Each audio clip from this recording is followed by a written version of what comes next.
Fisker just completed their Q3 earnings call for 2023, and I'm going to break down everything they said. No need to waste any time, let's get straight to it. First, we got some answers to some pretty important questions. I'll just throw those in right now. Are Extreme trims being delivered right now? Yes, in Germany. More on that later. Could your Extreme already be produced? Yes, but it can't be delivered until Ocean 1 deliveries are complete in your country. When are Ultra and Sport coming? Quote, in the coming months, end quote. And quote, in the coming weeks, end quote, in Europe. That said, let's get to the details. There were 4 recurring themes that Fisker referred to throughout the presentation. The first being over-the-air update depth, meaning you can change more stuff using software updates than most companies. Ramping deliveries. Customers are noticeably upset at the current pace of deliveries, especially in North America, so Fisker focused on it during the presentation. 300 vehicles per day. This seems to be the underlying goal of Fisker at the Magnet facility, as that number was mentioned several times. And finally, shrinking the time between production and delivery. Fisker wants to do this through efficiency, additional hiring, and a focus on logistics. Speaking of focuses, there were 5 major ones on this call: production, deliveries,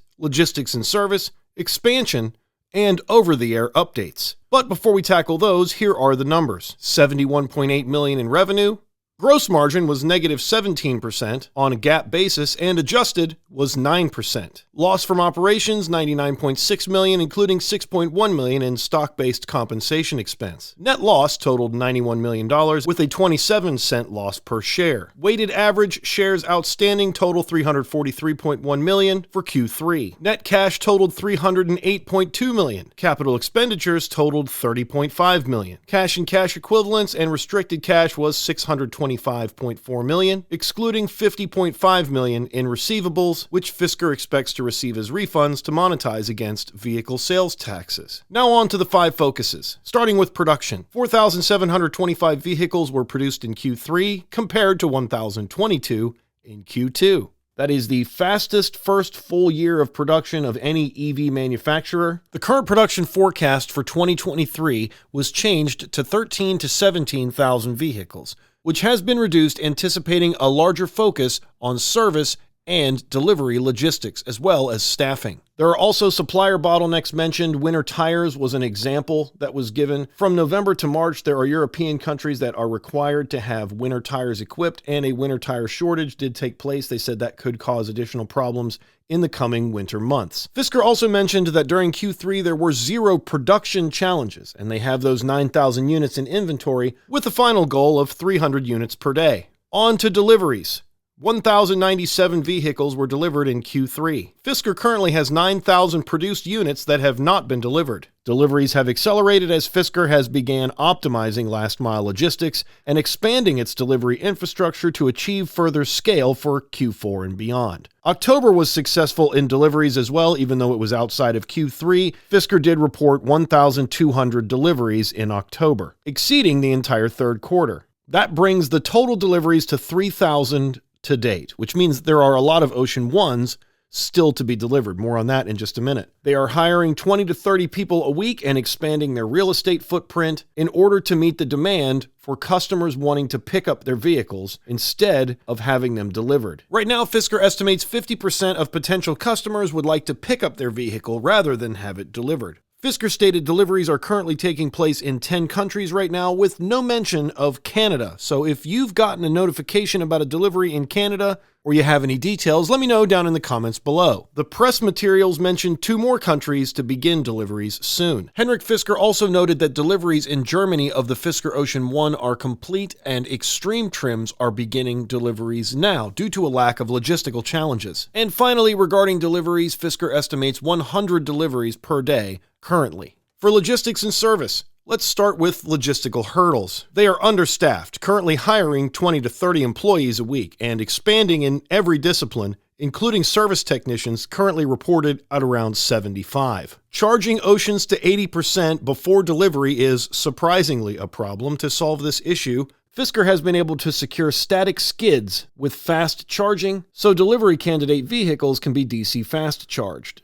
The U.S. delivery hub in Odessa was not accessible to the public, which turned out to be a big bottleneck for Fisker deliveries in the U.S. because pickups were unable to be completed on site. The US delivery chain overall, because the vehicles are produced in Austria, is a problem. The vehicle must be produced by Magna, at which point it needs to be inspected, and then the software updates applied. Then it goes on a boat, at which point it would be delivered to a centralized Fisker location. Then the logistics partner would have to take over the vehicle once it's charged and prepped, and then delivered to a customer, taking a total of 5 to 8 weeks. Customer service and support has definitely been a problem, with that staffing mentioned earlier being used to address that issue, as well as the 800 number 844 Fisker 1. They've also started a customer outreach team in which customers will be contacted to address any concerns they might have. Also, Fisker only had one domestic logistics partner in the United States. They have expanded, and now they have several. Permitting and production delays from real estate were also cited due to more pickups being preferred